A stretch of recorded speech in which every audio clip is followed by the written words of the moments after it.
Hello' students, welcome to my S M studio' YouTube channel. তো আজিৰ ভিডিঅ'টো হৈছে তোমালোকৰ ক্লাছ 7ৰ তোমালোকৰ অসমীয়া কিতাপখন উন্মেষ, তাত তোমালোকৰ পাৰ্ট 4 কৃষক। ঠিক আছে, এই চেপ্টাৰটো তোমালোকৰ কবিতা হয়। তোমালোকে প্ৰথমতে বাকচটোৰ ভিতৰত যিখিনি কথা আছে এইখিনি তোমালোকে পঢ়িবা আৰু তোমালোকে কবিতাখিনি তোমালোকে আবৃত্তি কৰি ল'বা। ঠিক আছে, জীৱন নাৱৰ গুৰি বঠা ধৰি তুমি সমাজক ৰাখিছা জীয়াই, বাকীখিনি তোমালোকে পঢ়িবা। তাৰপিছত তোমালোকে পেজ নম্বৰ 43 তোমালোকে কবিৰ পৰিচয়খিনি পঢ়ি ল'বা। ইয়াত তোমালোকৰ কবিৰ পৰিচয় দি আছে। তুলসী চন্দ্ৰ বৰুৱাৰ জন্ম হয় যোৰহাটত। তেওঁ সাহিত্য চৰ্চা কৰাৰ লগতে সাংবাদিকতাও কৰিছিল। তেওঁ সংকলন কৰা ৰত্নকোষ নামৰ গ্ৰন্থত অসমৰ প্ৰচলিত খণ্ড বাক্য ফকৰা যোজনা আজি সন্নিৱিষ্ট হৈছে। 1929 খ্ৰীষ্টাব্দত তেওঁ কামৰূপ সঞ্জীৱনী সভাৰ পৰা সাহিত্য ৰত্ন উপাধি লাভ কৰে। তোমালোকে এইখিনি পঢ়ি ল'বা। ঠিক আছে, আৰু তোমালোকক বাকী যিবোৰ পাঠভিত্তিক কুৱেশ্যন দিছে এই সকলোবোৰ উত্তৰ মই তোমালোকক আলোচনা কৰাই দিম। তোমালোকে ভিডিঅ'টো সম্পূৰ্ণকৈ দেখিবা। আৰু যদি তোমালোকে এতিয়ালৈকে যদি চেনেলটো ছাবস্ক্ৰাইব কৰা নাই, তোমালোকে চেনেলটো ছাবস্ক্ৰাইব কৰিবা আৰু ভিডিঅ'টো লাইক কৰি দিবা। ঠিক আছে, তোমালোকে বাকী কুৱেশ্যনবোৰ তোমালোকে চোৱা। মই তোমালোকক এই কুৱেশ্যনবোৰৰ উত্তৰ একেবাৰে PDF আকাৰে তোমালোকক যি আছে গ্ৰামাৰ ছেকশ্যন সকলোবোৰ কুৱেশ্যনবোৰতে মই তোমালোকক আলোচনা কৰাই দিম। ঠিক আছে, তোমালোকে ভিডিঅ'টো সম্পূৰ্ণকৈ দেখিবা। এই সকলোবোৰ কুৱেশ্যনে মই তোমালোকক আলোচনা কৰাই দিম। তোমালোকে জাষ্ট এটা ছাবস্ক্ৰাইব কৰিবা আৰু তোমালোকে এটা লাইক কৰি দিব। ঠিক আছে, তোমালোকে ভিডিঅ'টো সম্পূৰ্ণকৈ দেখা। তো ইয়াতে আমাক প্ৰথম কুৱেশ্যন দিছে, তোমালোকে চোৱা। ক্ৰিয়াকলাপ পাঠভিত্তিক কুৱেশ্যনবোৰ দিছে আমাক।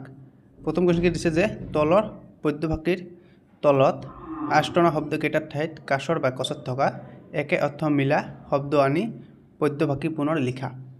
তো উত্তৰ তোমালোকৰ ইয়াতে দি আছে। তোমালোকে কিতাপখন চাই তোমালোকে তাৰ পৰা কুৱেশ্যনটো চাবা। উত্তৰ আমাৰ ইয়াতে দি আছে। উত্তৰটো কি দিছে যে তোমাৰ জহতে মানুহে ঘটি বিদ্যাধন। তাৰপিছত দিছে মাতৃভূমিৰ উন্নয়ন সাধিছে, তোমাৰে উন্নয়ন লৈ ক্ৰয় বিক্ৰয় কৰি চাউদে লক্ষীক বান্ধিছে। ঠিক আছে, কুৱেশ্যন নম্বৰ 2 দিছে আমাক। তলত দিয়া প্ৰশ্নবোৰৰ শুদ্ধ উত্তৰটো বাছি উলিয়াই সঠিক বৃত্তটো পূৰ কৰা। কি কৈছে আমাক কুৱেশ্যনটো যে সদাগৰে লক্ষ্মীক বান্ধিছে। ইয়াত লক্ষ্মীক বান্ধিছে বাক্যখিনি কি বুজাইছে? তো ইয়াত আমাক উত্তৰ দিছে ধন সম্পত্তিৰ আহৰণ কৰি চহকী হৈছে বুলি বুজাইছে। ঠিক আছে, আৰু ইয়াতে আমাক কি দিছে যে কাৰ গুণত লোকসকলে বিদ্যা শিক্ষা লাভ কৰি স্বদেশত উন্নতি সাধিছে বুলি কবিয়ে কৈছে। উত্তৰ দি আছে কৃষকৰ। ঠিক আছে, তাৰপিছত আমাক 3 নম্বৰ কুৱেশ্যন দিছে যে কবিতাটোৰ মূলভাৱ লিখা। ইয়াত আমাক কবিতাটোৰ মূলভাৱ দি আছে, তোমালোকে চাবা। তো তোমালোকে যদি এতিয়ালৈকে ভিডিঅ'টো তোমালোকে লাইক কৰা নাই, তোমালোকে লাইক কৰিবা আৰু চেনেলটো ছাবস্ক্ৰাইব কৰি দিবা দেই। উত্তৰ দি আছে, তোমালোকে উত্তৰটো চাবা যে তুলসী চন্দ্ৰ বৰুৱাদেৱৰ ৰচিত কৃষক নামৰ কবিতাটিত সমাজত কৃষকসকলৰ গুৰুত্ব আৰু মহান অৱদানৰ কথা অতি সৰল আৰু ধুনীয়াকৈ বৰ্ণনা কৰা হৈছে। কৃষকসকলে জীৱন নাৱৰ গুৰি বঠা ধৰি সমাজখনক জীয়াই ৰাখিছে। এজন পিতৃয়ে যিদৰে নিজৰ সন্তানক পোহপাল দিয়ে, ঠিক তেনেকৈ কৃষকেও গোটেই দেশবাসীক সদায় অন্নৰ যোগান ধৰে। ঠিক আছে, অন্ন মানে কি তোমালোকে বুজিবা, ভাত। ঠিক আছে, তোমালোকে বাকীখিনি তোমালোকে চাই ল'বা, বাকীখিনি তোমালোকে ইয়াৰ পৰা চাই ল'বা। ঠিক আছে, ইয়াৰ পিছত আমাক 4 নম্বৰ কুৱেশ্যন দিছে, চমু উত্তৰ দিয়া। প্ৰথম কুৱেশ্যন কি দিছে যে জীৱন নামৰ গুৰি বঠা ধৰি কৃষকে কাক জীয়াই ৰাখিছে? উত্তৰ ইয়াতে আমাক দিয়া আছে যে জীৱন নাৱৰ গুৰি বঠা ধৰি কৃষকে সমাজক জীয়াই ৰাখিছে বুলি বুজাইছে। ঠিক আছে, আমাক 6 নম্বৰ কুৱেশ্যন দিছে যে কৃষকক কাৰ তুল্য বুলি কোৱা হৈছে? কাৰ তুল্য? ঠিক আছে, উত্তৰ দিছে কৃষকক পিতৃৰ তুল্য বুলি কোৱা হৈছে, সকলোৰে পিতৃৰ তুল্য। ঠিক আছে, তাৰপিছত আমাক 9 নম্বৰ কুৱেশ্যন দিছে, তোমালোকে 9 নম্বৰ কুৱেশ্যনটো চোৱা যে কৃষকৰ উৎপাদন কিনা বেচা কৰি কোনে লক্ষ্মীক বান্ধিছে? উত্তৰ ইয়াতে আমাক দি আছে। ঠিক আছে, কৃষকৰ উৎপাদন কিনা বেচা কৰি সদাগৰে লক্ষ্মীক বান্ধিছে। ঠিক আছে, তাৰপিছত আমাক 10 নম্বৰ কুৱেশ্যন দিছে, 10 নম্বৰ কুৱেশ্যন যে দেশত কেতিয়া হাহাকাৰ লাগিব বুলি কবিতাটো কৈছে? উত্তৰ আমাক ইয়াতে দি আছে যে এটি মাত্ৰ বাৰিষা কৃষকে যদি খেতি নকৰি বহি থাকে তেতিয়া দেশত হাহাকাৰ লাগিব বুলি কৈছে। ঠিক আছে, তাৰপিছত আমাক 5 নম্বৰ কুৱেশ্যন দিছে আমাক, তোমালোকে এইবোৰ চোৱা যে তলত দিয়া প্ৰশ্নকেইটাৰ উত্তৰ আলোচনা কৰি কোৱা আৰু লিখা। ঠিক আছে, ইয়াতে আমাক ক নম্বৰ কুৱেশ্যন প্ৰথমত দিছে। ঠিক আছে, কুৱেশ্যনটো তোমালোকে চোৱা। কুৱেশ্যনটো ইয়াতে দিছে যে এটা বাৰিষা কাল যদি কৃষকে খেতি নকৰি বহি থাকে তেনেহ'লে দেশত কি কি সমস্যা হ'ব পাৰে? ঠিক আছে, কি কি সমস্যা হ'ব পাৰে? উত্তৰ আমাক ইয়াতে দিছে এটা বাৰিষা কাল কৃষকে খেতি নকৰিলে দেশত খাদ্যৰ তীব্ৰ নাটনি হ'ব আৰু হাহাকাৰ লাগিব। সমাজৰ বান্ধনি উৰফি পৰিব আৰু দেশৰ সকলো উন্নতি সাকাৰ হৈ যাব। ঠিক আছে, আমাক খ নম্বৰ কুৱেশ্যন দিছে যে তোমাৰ সমান নাই দেশ হিতকৰ, ইয়াত তোমাৰ বুলি কবিয়ে কাক কৈছে আৰু তেওঁক কিয় দেশ হিতকৰ বুলি কৈছে? ইয়াৰ উত্তৰ আমাৰ ইয়াতে দিয়া আছে। ঠিক আছে, উত্তৰখিনি তোমালোকে পঢ়া। ঠিক আছে, উত্তৰখিনি ইয়াত দিয়া আছে যে ইয়াত তোমাৰ বুলি কৃষকক কোৱা হৈছে। কৃষকসকলে সকলোৰে বাবে অন্ন উৎপাদন কৰি মানুহক জীয়াই থাকে আৰু তেওঁলোকৰ কষ্টৰ ফলতেই দেশে উন্নতি লাভ কৰে, সেয়েহে তেওঁলোকক সৰ্বশ্ৰেষ্ঠ দেশ হিতকৰ বুলি কোৱা হৈছে। কুৱেশ্যনৰ আমাক গ দিছে। ঠিক আছে, কবিতাটোত কবিয়ে কৃষকক কি নামেৰে বিভূষিত কৰিছে? বাছি উলিয়াই লিখা।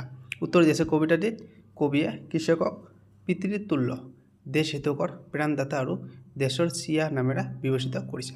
ঠিক আছে, তাৰপিছত আমাক ঘ নম্বৰ কুৱেশ্যন দিছে কবিয়ে কৃষকক পিতৃৰ লগত কিয় তুলনা কৰিছে? কাৰণ দৰ্শোৱা।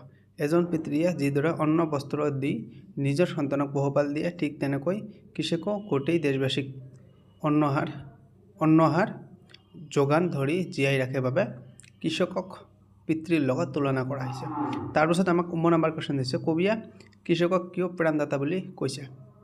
ঠিক আছে, উত্তৰ দি আছে যে খাদ্যৰ অবিহনে কোনো প্ৰাণী জীয়াই থাকিব নোৱাৰে। কৃষকে সেই জীৱনদায়িনী খাদ্য উৎপাদন কৰি সকলো মানুহৰ প্ৰাণ ৰক্ষা কৰে আৰু তেওঁলোকক প্ৰাণদাতা বুলি কোৱা হৈছে।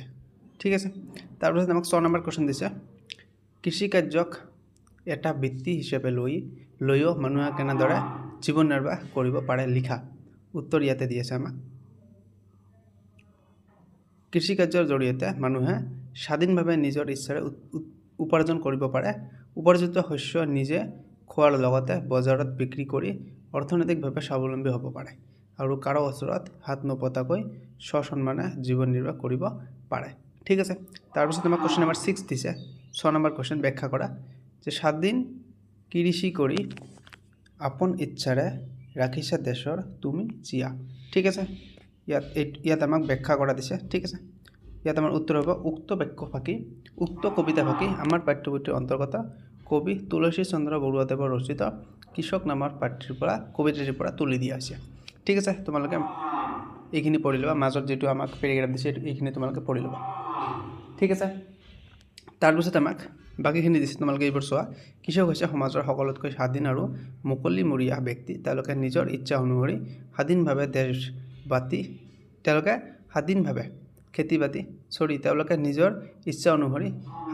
খেতি বাতি কৰি জীৱন নিৰ্বাহ কৰে। বাকীবোৰ তোমালোকে চাই ল'বা। ঠিক আছে, ভিডিঅ'টো বহুত লং হৈ গৈ আছে, তোমালোকে বাকীবোৰ চাই ল'বা। তোমালোকে বাকীখিনি চাই ল'বা আৰু যদি তোমালোকে এতিয়ালৈকে চেনেলটো ছাবস্ক্ৰাইব কৰা নাই তোমালোকে ছাবস্ক্ৰাইব কৰিবা আৰু ভিডিঅ'টো লাইক কৰি দিবা দেই। ঠিক আছে, এই তলৰখিনি তোমালোকে কিন্তু লিখিবা যে এই বৰ্ণনাৰ জৰিয়তে কবিয়ে কৃষকৰ শ্ৰমৰ মৰ্যাদা আৰু তেওঁলোকৰ স্বাৱলম্বী জীৱনক শ্ৰদ্ধাৰে চুবৰিছে। কৃষক অবিহনে দেশৰ ভেটি কেতিয়াও মজবুত হ'ব নোৱাৰে। ঠিক আছে, কুৱেশ্যন নম্বৰ 7 দিছে আমাক কবিতাটোত থকা কেইটামান শব্দৰ অৰ্থ তলৰ বাকচত দিয়া আছে। শব্দৰ কাষত উপযুক্ত অৰ্থটো লিখি মূল শব্দটোৰে একোটাকৈ বাক্য ৰচনা কৰা। ঠিক আছে, বঠা দিছে। ঠিক আছে, বঠা নাও চলোৱা সঁজুলি। ঠিক আছে, বাক্য ৰচনাখিনি তোমালোকৰ ইয়াতে দি আছে যে নাৱৰীয়াই বঠা মাৰি নাওখন আগুৱাই লৈ গ'ল। সৰ্বদাই দিছে সদায়। তোমালোকে বাক্য ৰচনাখিনি চাবা। জহতে দিছে মানে গুণতে। ঠিক আছে, চিয়া দিছে, তোমালোকে চিয়াটো চোৱা। পুৱ নাতিৰ দিনলৈকে থকা যশস্যা বা খ্যাতি। ঠিক আছে, মানে তোমালোকৰ ইয়াতে এটা কথা বুজাব যে বিখ্যাত মানুহ। ঠিক আছে, তোমালোকে এইটো চাবা। চাৰখাত দি আছে মানে সমলি নষ্ট। ঠিক আছে, বাক্য ৰচনা দি আছে। তাৰপিছত দিছে খাটনি, কাতৰ প্ৰাৰ্থনা। ঠিক আছে, এইটো তোমালোকে চাবা। ইয়াৰ পিছত আমাক 8 নম্বৰ কুৱেশ্যন দিছে ভাষা অধ্যয়ন। ঠিক আছে, তোমালোকে এইবোৰ চাবা দে। সমাপিকা অসমাপিকা কি কৈছে কুৱেশ্যনটো যে তলত দিয়া বাক্যকেইটাত থকা সমাপিকা আৰু অসমাপিকা পদকেইটা বাছি উলিয়াই তালিকাত লিখা। তোমালোকে এইবোৰ চাবা আৰু তালিকাত লিখি ল'বা। উত্তৰখিনি ইয়াতে দি আছে, তোমালোকে লিখি ল'বা তোমালোকৰ বহীত। ঠিক আছে, উত্তৰখিনি চাই তোমালোকে লিখি ল'বা। তাৰপিছত আমাক 9 নম্বৰ কুৱেশ্যন দিছে তলত দিয়া ক্ৰিয়াপদবোৰ সমাপিকা আৰু অসমাপিকা। সমাপিকা হ'লে স আৰু অসমাপিকা হ'লে অস হিচাপে ব্যৱহাৰ কৰি একোটাকৈ বাক্য সাজা। ঠিক আছে, তোমালোকে এইবোৰ চাবা ইয়াৰ পৰা। ঠিক আছে, তোমালোকে এইবোৰ চাবা ইয়াৰ পৰা। তাৰপিছত আমাক দিছে 10 নম্বৰ কুৱেশ্যন যে ক অংশৰ লগত খ অংশৰ শব্দৰ লগ লগাই উদাহৰণত দিয়াৰ দ্বাৰা জুৰীয়া শব্দ গঠন কৰা।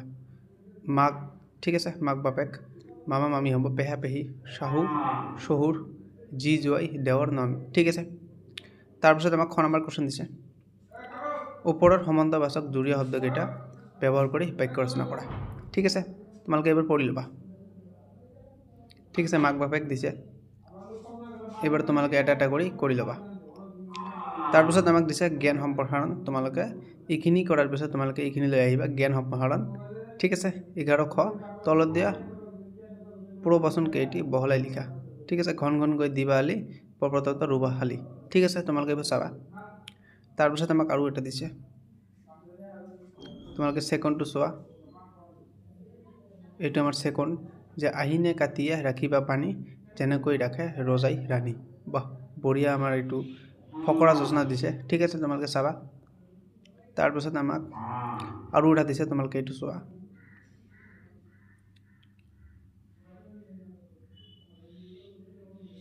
এইটো কি দিছে, যে 360 জোপা ৰুপা কল, মাহেকে পছকে চিকু নাবা তল, পাত পচলা লাভত খাবা, লংকাৰ বনিজ ঘৰতে পাবা।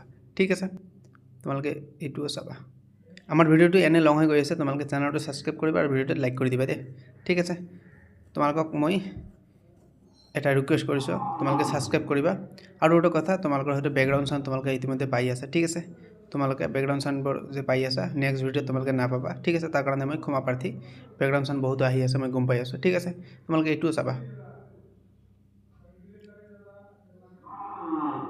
ঠিক আছে, বেকগ্ৰাউণ্ড চাউণ্ডবোৰৰ কাৰণে মই ক্ষমা প্ৰাৰ্থী। ঠিক আছে, কালিৰ পৰা আৰু নাহিব। বাকী তোমালোকৰ ইয়াৰ পিছৰ ভিডিঅ'ৰ পৰা তোমালোকৰ আৰু বেকগ্ৰাউণ্ড চাউণ্ড তোমালোকে নোপোৱা।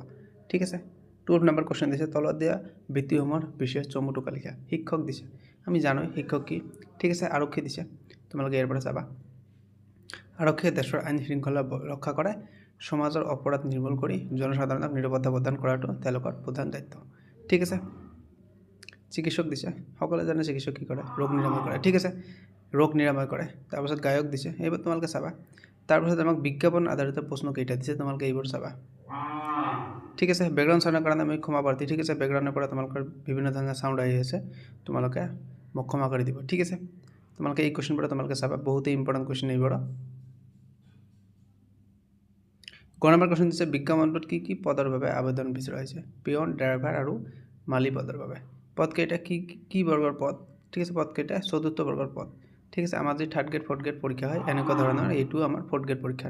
ঠিক আছে, 9 নম্বৰ কুৱেশ্যন দিছে, তোমালোকে চাবা। 6 নম্বৰ কুৱেশ্যন দিছে, প্ৰাৰ্থীৰ বয়স কিমান হ'ব লাগিব বুলি বিজ্ঞাপনটোত দিয়া হৈছে। ঠিক আছে, ইয়াতে দিয়াই আছে। ঠিক আছে, তোমালোকে চাবা। তাৰপিছত দিছে, ড্ৰাইভাৰ প্ৰাৰ্থীৰ বাছনি প্ৰক্ৰিয়া কেনেদৰে কৰা হ'ব? মৌখিক পৰীক্ষা আৰু দক্ষতা পৰীক্ষাৰ জৰিয়তে কৰা হ'ব। 9 নম্বৰ কুৱেশ্যন দিছে, বৰ্গীত 9 নম্বৰ কুৱেশ্যন, আবেদন প্ৰক্ৰিয়া কেতিয়া আৰম্ভ হয়, কেতিয়া শেষ হয়? ইয়াৰ উত্তৰ ইয়াতে দি আছে। ঠিক আছে, শেষত আমাৰ কুৱেশ্যন দিছে 6 নম্বৰ কুৱেশ্যন। ঠিক আছে, প্ৰাৰ্থীয়ে আবেদনৰ পত্ৰ কেনেকৈ পূৰাব পাৰিব? ইয়াৰ উত্তৰ ইয়াতে দিছে। ঠিক আছে, তো আমাৰ ভিডিঅ' আজিৰ এইখিনিয়ে নেকি? Bye bye, take care.